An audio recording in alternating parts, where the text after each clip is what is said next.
To build anything that truly lasts, it takes time.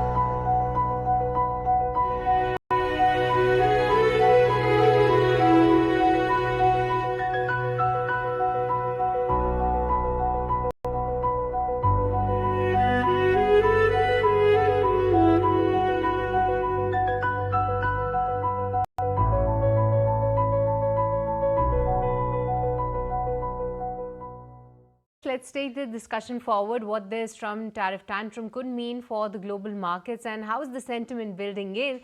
We have Steve Englander of Standard Chartered Bank, global head of Forex research, joining us on the show right now. Hi, Steve. Good to be speaking with you. Firstly, what do you make of the fresh tariff announcements by President Trump on Russia? He has given that 50-day window to Putin, where he wants him to listen actually from him, and not just that, increase defense spending for Ukraine. He's willing to supply arms to Ukraine as well. So how do you see the situation intensifying, and what can it really mean for the markets?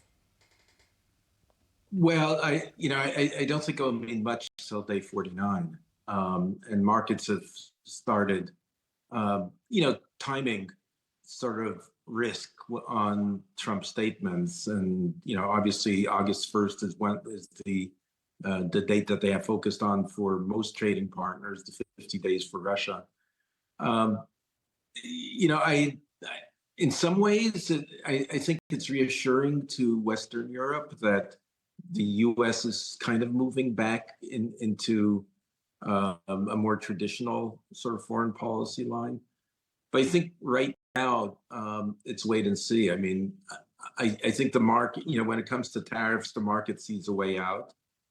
It's not clear whether, what the way out is for the Russia-Ukraine war. So they'll be watching developments to see if there's any progress made in terms of coming to a ceasefire. But for now, 50 days is a long way away. Right. Hi, Steve. Morning. This is Nehi also joining in. 50 days seems like a long way away, like you just said. But do you believe that the outcome that Trump wants is even a possibility right now? Because it's not, unheard of that Putin is going to be giving into these demands. It's not expected, largely, rather, if you could put it that way. But what do you believe could happen in the next 50 days in terms of the tariff front and also Putin's stance on this entire war? Well, look, I'm not going to pretend to be an expert on Russian politics. I mean, he's got his priorities. He has to decide how credible the U.S. threat is and whether he wants to respond in a positive way and whether he can walk away from the war in a way that, works for him politically. So we'll have to wait and see. I think, I think the other tariffs are probably going to be more market moving. If we don't make progress. But so far, the market seems to think that there's a lot of room for negotiation here, and U.S. equities are kind of either at record highs or very close to record highs, and they keep going up. I think it's a sign that the market expects some resolution certainly on the standard tariffs as opposed to the war-related tariffs. Steve, what is it that you're making of various asset classes? While equity markets are holding out quite okay off late, just ranged, but near about their record peaks pretty much, at least in the US and many other emerging markets also. But what I'm intrigued about is the way Bitcoin has been behaving. And, there is this whole crypto week which is on, wherein it seems that the US House of Representatives are going to be looking at some legislations when it comes to cryptos. Yeah, look, crypto is having a good week, I think dealing with stablecoins is one of the few topics on which there seems to be a bipartisan consensus here, and the fact that the administration seems to be so friendly towards it, I think, is part of the reason for that. You're seeing prices go up. It's also a sign that the market is relatively optimistic on risk. I'd say, in the background, we keep seeing bond yields drift up. I think that's related to the fiscal bill and that a lot of the ways by which it closes budget holes are questionable. So we'll probably see, deficit and debt increases beyond what they're projecting with the bill. So I think in some ways the market is saying what do we have the most conviction on? If it's equities, I think it's because of technology, things that are exogenous to policy, not because of policy, but because they see technology as having, opening up a lot of doors.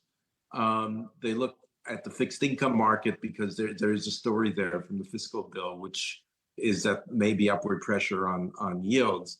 I think FX is sort of losing out on this, that you sort of say, okay, if US yields go up, do we buy the dollar? But they're going up for a bad reason. Is that a reason to sell the dollar? What about the tariffs?